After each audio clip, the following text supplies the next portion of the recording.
Hello guys, അപ്പം ഇന്ന് നമ്മൾ കല്യാണത്തിന് അപ്പോൾ നമുക്ക് അവന്ത് പറഞ്ഞ പോലെ കല്യാണത്തിന് പോകട്ടെ. പക്ഷേ അവന്തുവിനെ ഞങ്ങൾ കല്യാണത്തിന് കൊണ്ടുപോയില്ല.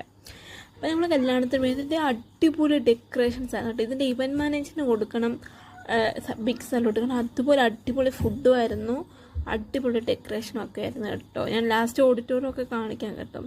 അപ്പോൾ നമ്മൾ മെയിൻ ഉദ്ദേശം എന്തായാലും ഫുഡ് അടിയാണ്. അപ്പം നല്ല ഫുഡ്, അതായത് പാലപ്പം ഉണ്ടായിരുന്നു, കോയിൻ പൊറോട്ട ഉണ്ടായിരുന്നു, പത്തിരി ഉണ്ടായിരുന്നു, ചിക്കൻ ഫ്രൈ ഉണ്ടായിരുന്നു, താറാവ് റോസ്റ്റ് ഉണ്ടായിരുന്നു, പിന്നെ നമ്മുടെ മെയിൻ ഐറ്റം മട്ടൻ ബിരിയാണി ഉണ്ടായിരുന്നു. ഇതൊക്കെ കഴിച്ചാൽ അടിപൊളി പറഞ്ഞാൽ നമ്മൾ വെളിയില്ലെങ്കിൽ ജ്യൂസ് കുടിച്ചു കഴിഞ്ഞപ്പോൾ ഐസ്ക്രീമിൻ്റെ കാര്യം ഓർത്തു. ഐസ്ക്രീം തിരക്കാൻ അവിടെ എല്ലാം നടന്നപ്പോഴാണ് സ്റ്റേജിൻ്റെ ഡെക്കറേഷൻ കാണിക്കാമെന്ന് പറഞ്ഞത്. പിന്നെ ഏറ്റവും ലാസ്റ്റ് ഐസ്ക്രീം കിട്ടുന്ന വാനില ഫ്ലേവർ ആയിരുന്നു.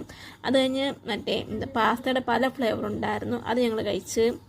അത് കഴിഞ്ഞ് ഇങ്ങോട്ട് വന്നപ്പോൾ അൻ്റെ ചേച്ചിയാണെങ്കിൽ തണ്ണിമത്തനൊക്കെ കഴിച്ചിട്ട് വന്നു. അപ്പോൾ ഞങ്ങൾ തണ്ണിമത്തൻ കഴിച്ചു. അത് ഞങ്ങൾ പോയി ടീ കുടിച്ചു. അടിപൊളി ജിഞ്ചർ ടീ ആട്ടോ ഞങ്ങൾ 3 പേരും കുടിച്ചത്. അത് കഴിഞ്ഞ് അതെല്ലാം കഴിച്ച് വയറുന്നിട്ട് ഞങ്ങൾ വീട്ടിൽ ചെന്നപ്പോൾ വൈകിട്ടായപ്പോഴത്തേക്കും ചോറും മീൻ വറുത്ത